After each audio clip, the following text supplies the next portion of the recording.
ఖాళీగా ఉన్న యాజమాన్య స్థలాలకు సంబంధించిన ట్యాక్స్ను చెల్లించి ఆయా స్థలాలలో స్వచ్ఛ సర్వేక్షణకు అనుగుణంగా నిర్వహణ చేపట్టాలని కమిషనర్ నందన్ కోరారు. నగరంలోని పలుచోట్ల ఖాళీ స్థలాలకు చెందిన ట్యాక్స్ చెల్లించకపోగా ఆయా స్థలాల నిర్వహణకు యజమానులు పట్టించుకోకపోవడంతో లోతట్టుగా ఉన్న ప్రాంతాల్లో నీరు చేరి మురికిగా మారి దోమల వృద్ధికి కారకాలయ్యాయన్నారు. వీటి నిర్వహణ నగరపాలక సంస్థ సంబంధిత వారిపై అపరాధ రుసుమును విధించడం జరుగుతుందని తెలియజేశారు.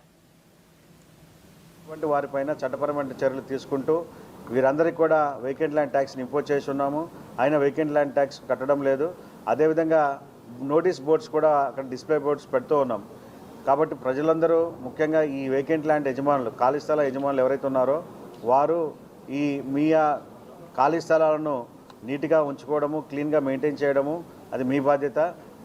అయితే మీకై మీరుగా అక్కడ ఉన్నటువంటి జంగిల్ కావచ్చు, బుషెస్ అనేది కూడా క్లియర్ చేయించుకున్నట్లయితే మంచిది.